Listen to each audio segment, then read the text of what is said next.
You're listening to Skeptoid. I'm Brian Dunning from Skeptoid.com. Skeptoid, scared straight. The August Nelson Mandela once said, "The greatest glory in living lies not in never falling, but in rising every time we fall." And if I might be so presumptuous, that very idea encapsulates my feelings every time I do one of these corrections episodes on Skeptoid. More often than not, when a correction is found, it's a learning experience for me as well as for some of you. I say some because the rest were probably tearing their hair and rending their garments when I brazenly uttered the erroneous statement to begin with. But regardless, corrections we have today, and corrections we shall now apply. We're going to get started with a correction to a very recent episode, number 887, on the Nephilim. Was the earth once walked by giants, as believed by biblical literalists and conspiracy theorists? In the episode, we made reference to the tallest human ever known, young Robert Wadlow, an affable young fellow from Walton, Illinois. My error and its correction were not exactly the kind of wondrous experience Mandela described. Nope, I simply flubbed a date. From listener Matt. I noticed a minor mistake regarding the year Robert Wadlow died. The podcast says he died in 1918, but sources I found list him as passing in 1940 while being born in 1918. Matt is, of course, correct. Somehow I managed to give Wadlow's birth year as his death year, but it's fixed now with the correction noted on the transcript. My thanks to Matt. Just one episode prior to that, we answered a student question about the claim within the QAnon community that John F. Kennedy Jr. is secretly still alive and poised to become the new figurehead of the Republican Party. I said in the show that he died when flying his plane in conditions for which he was not rated. Listener Frank said, "This is technically inaccurate. To fly visually, VFR, requires that there be 3 miles visibility and to remain a certain distance from clouds. There is no claim that visibility ever went below 4 miles, and so, technically, JFK Jr. was rated to fly in such weather conditions." Quick explainer, you've got 2 basic kinds of meteorological conditions for pilots, VFR and IFR, visual flight rules and instrument flight rules. Basically, can you see where you're going, or do you need to fly on instruments? Pilots are rated for VFR unless they get an instrument rating, which allows them to fly in IFR conditions. Conditions were VFR when John took his flight, so he didn't break any rules, and I knew that, but conditions deteriorated during the flight, and that's why I said what I did in the podcast. By the time he crashed, the conditions exceeded his rating. But far be it from me to rely on my own ignorance when I have better resources at my disposal. My friend Chris is an air crash investigator with the NTSB, and he would know the actual answer to this question. So I put it to him, telling Frank that Chris would be the final arbiter. Chris replied, "So it's a tad tricky, but your listener is correct. Per the accident report, the visibility was all over the range, but never below 3 statute miles. That's marginal VFR. Legally VFR still, day or night, but with a, hey, you might want to rethink this flavoring. He was legal to fly in the conditions, as I read the situation, and the investigation never states he was doing anything wrong in that regard. The problem was he was in the just because you can doesn't mean you should zone." So I stand corrected, and JFK Jr. stands absolved.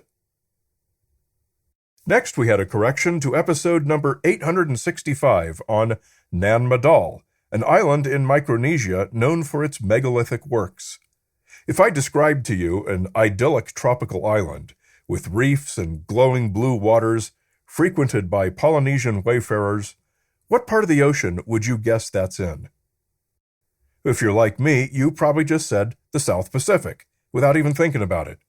And that's what I did in the episode. Listener John said, "An excellent article, however, I have one minor quibble. Your subtitle refers to Nan Madol being in the South Pacific. As it is firmly in the northern hemisphere, it is more properly North Pacific. Imagine my surprise. I sped to my globe, to Google Earth, and looked it up. Turns out Nan Madol is at 6 degrees and 50 minutes north, a full 405 nautical miles north of the equator. Color me corrected. It's just one of those things that seems so obvious that it doesn't even occur to me to check it. In episode number 854 on Major Changes to Scientific Findings, I talked about the great Swiss multidisciplinarian Carl Linnaeus, who developed the taxonomic classifications for organisms. Listener Christopher was quick to write in. Just finished listening to the latest episode where you talk about Carl Linnaeus as Swiss. This is incorrect. Linnaeus was a Swedish national, born and raised in Sweden, where he also did a lot of his work. Even if he was not entirely correct about classification, and by some accounts a bit of a racist, we Swedes are still proud of his immense contributions to the natural sciences. I went back to the recording script, and Linnaeus was correctly shown as Swedish. So this was just a reading error by me during recording. No excuse for it, just a straight-up mistake. I wish I could attribute more of my errors to this, but no, I usually get them wrong on purpose. The correction has been noted on the transcript, as it has for all of these. My episode number 345 has become somewhat infamous in certain dark corners of the internet for being one of the first voices out there to publicly point out that Nikola Tesla was not a wizard with magical powers who invented free energy and perpetual motion and death rays and everything else. The episode featured a long list of things typically attributed to Tesla, and among these was a demonstration of a radio-controlled boat that he did at Madison Square Garden in New York City in a year that I gave as 1896. Listener Arthur said over Twitter, I found your 2013 article on Nikola Tesla very interesting. I agree that Tesla's contributions to technology, while amazing, are somewhat obscured and distorted by the attribution of almost godlike qualities to him. One minor point to note, I believe Tesla's demonstration of his remote-controlled boat at Madison Square Garden was in 1898 rather than 1896, though it was in 1896 that Tesla is said to have produced a radio transmission, according to the Tesla Memorial Society of New York. I recall reading that British inventors Ernest Wilson and C.J. Evans demonstrated such a system on the Thames in 1897, but their system could control steering only. Tesla's was apparently superior.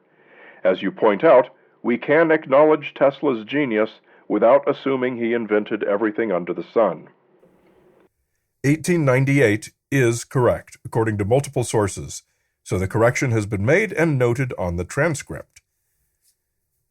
I've said before that, so far as I was able to find in my research on this episode, the radio-controlled boat seems to be the only thing that Tesla actually invented on his own, as opposed to refining or being the first to file a United States patent on an existing invention.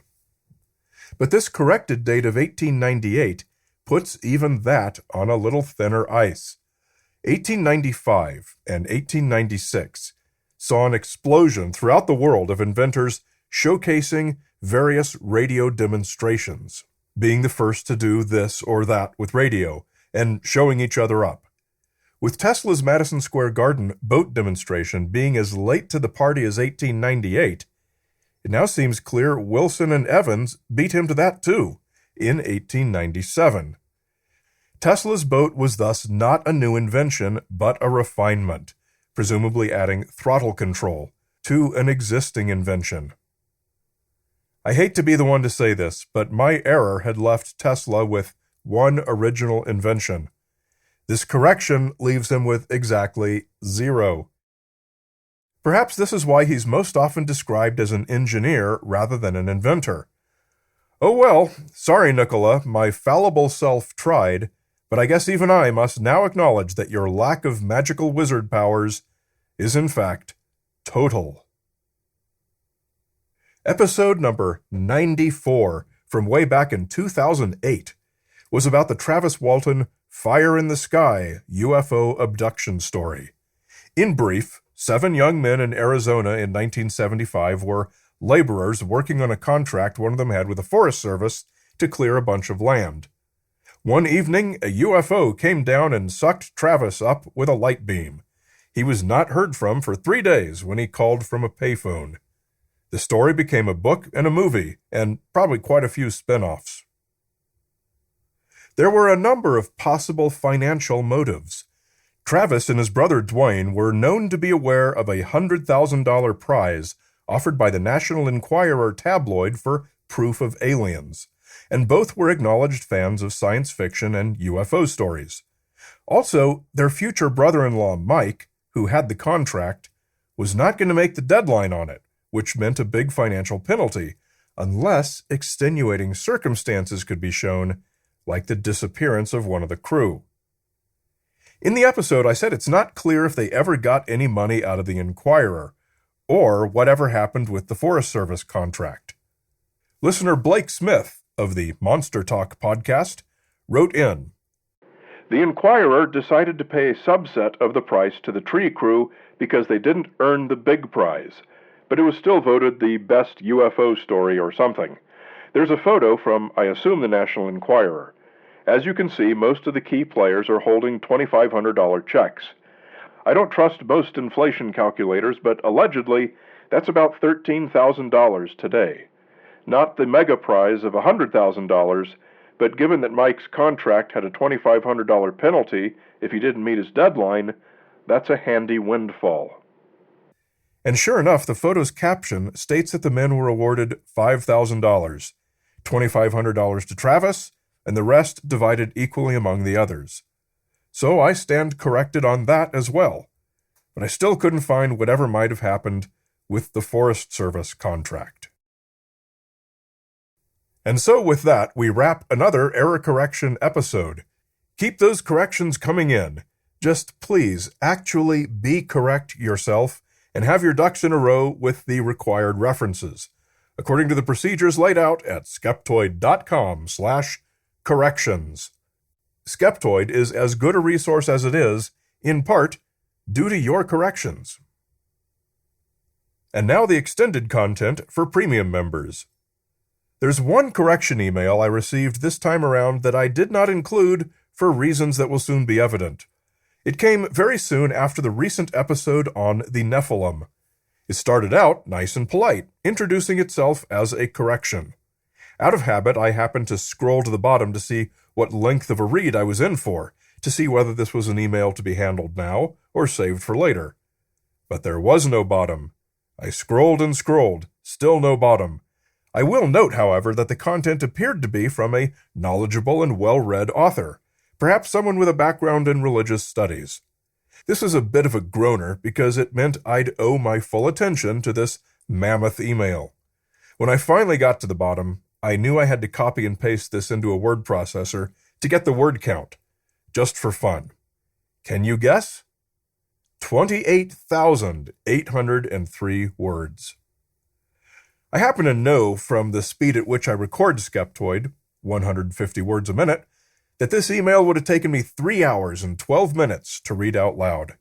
Literally 15 times the length of the episode itself. This kind of correction email is usually not the product of a sound mind, in my experience, but let me tell you another clue. As I was copying from the bottom of the email, my eye happened to fall upon a phrase in the last sentence or two. Your Jutard narrative. And lest that seem remarkable to you, know that it is by no means the first time I have been labeled a Jutard by a Skeptoid correspondent. When I've seen it before, it's typically from an alt-right conspiracy theorist, of the type that blames George Soros and the globalists, code for Jews, for anything they don't like. My debunk of the Nephilim undoubtedly rubbed him the wrong way, so therefore I must be a Jutard. I will retract my observation that he seems to be well read, as I observe that his belief in the Nephilim happens to have its source in the Torah. And if I might borrow a line from Mark Twain, we shall draw the curtain of charity over the rest of this scene.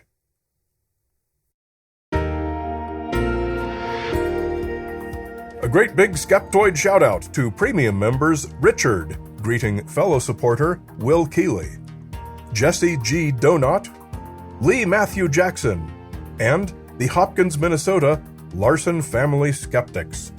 Let me give you a shout-out too. It's easy, just log into the members portal at Skeptoid.com and click Shoutouts and Stories to tell me what you want me to say. Did you know you can have Skeptoid come to you? I love doing live shows, either at meetup clubs, university groups, or conferences. I can show one of our movies like Science Friction, do a live podcast, or just give one of my popular presentations. For more information, come to Skeptoid.com and click on Live Shows. You're listening to Skeptoid, a listener-supported program. I'm Brian Dunning from Skeptoid.com.